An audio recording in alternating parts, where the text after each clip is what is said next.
Scuffles have broken out between police and protesters at Hong Kong's international airport, where flights were disrupted for a second day.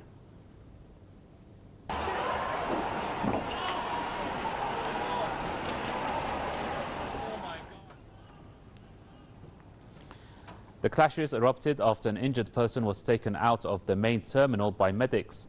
The protesters accused the man of being an undercover police officer.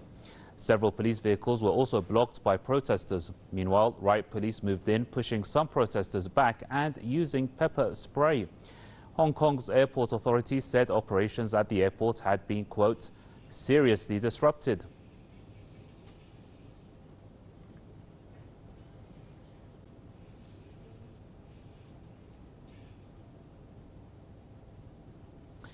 Meanwhile, China has accused the United States of whitewashing violent crimes in Hong Kong as a struggle for human rights and freedom. The Chinese Foreign Ministry slammed Washington for distorting the truth, blaming the U.S. for misinterpreting the work of Hong Kong police as violent repression. This after a number of U.S. legislators accused China of eroding freedom in Hong Kong. U.S. President Donald Trump has also said that China is moving troops to the Hong Kong border. Washington says Beijing has denied the request for 2 U.S. Navy warships to visit the city. Britain has also condemned the violence in Hong Kong and called for dialogue. Hong Kong has been governed under a one-country, two-system model since its reunification with China in 1997.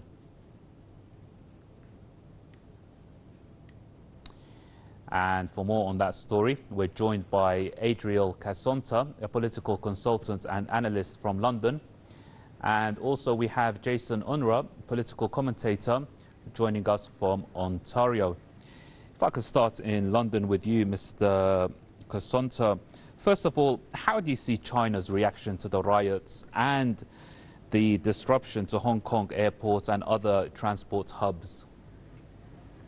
Well, I think that it is legitimate from the Chinese side to be worried because, as we know, every single government around the world has the capacity, or it should suppress the violent protests. And we can see the precedent and the template, same with Paris, where the yellow vests are protesting for so many months, ongoing months, and the French police are using the legitimate, somehow very harsh means in order to suppress the protesters.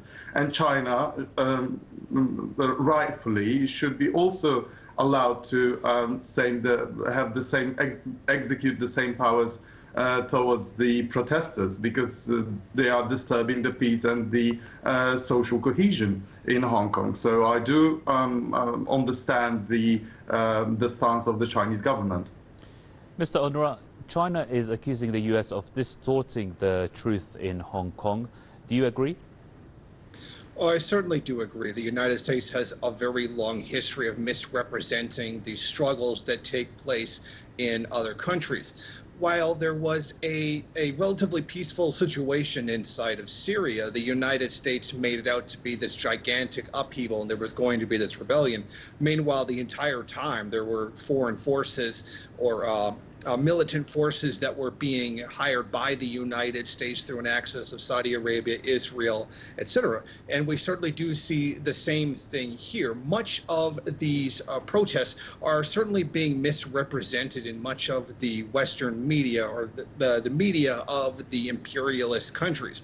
They've made it out as though that these people protesting in Hong Kong are just simple, regular people who don't want the evil, what they are calling the evil tyrannical dictatorship of China exercising influence inside of what is essentially its own country. And they, of course, have made many exaggerations as to the number of people who have been injured, etc. Mr. Casonta, is Washington using Hong Kong to destabilize China? We have to bear in mind that the same template was apparent and existent when it came to the Maidan Revolution. Yes, indeed, I think that the United States is trying to destabilize China through Hong Kong, a former colony of the United Kingdom.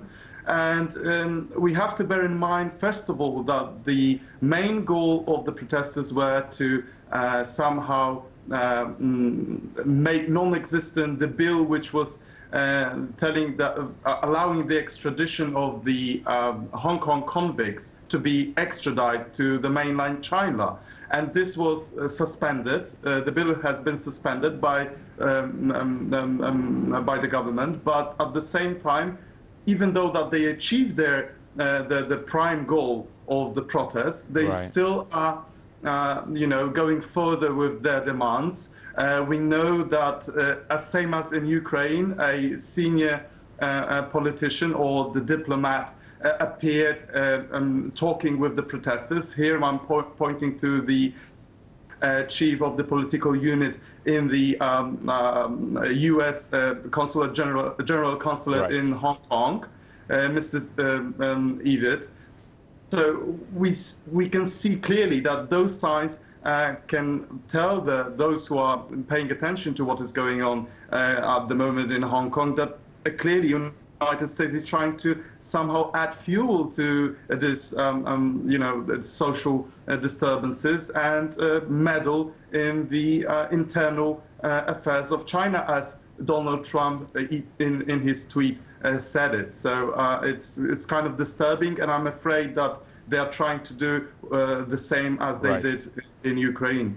And Mr. Unruhe, do you see any links between what's going on in Hong Kong, a major financial hub, and the escalating US-China trade war?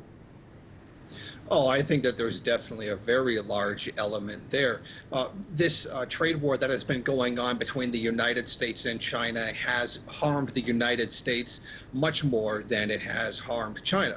And then we saw these protests appear seemingly out of nowhere, and then they have pictures of some of the protest leaders with U.S. officials inside Hong Kong. I mean, if this were really a grassroots from the bottom kind of protest movement, then we wouldn't be seeing this. Or how many times are we seeing protesters running around with American flags or running around with the Union Jack?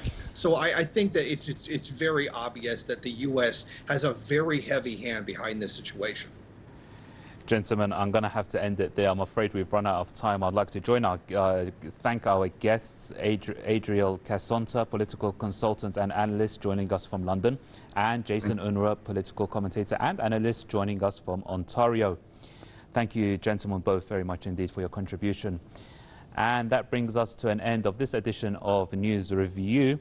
Thank you for staying tuned.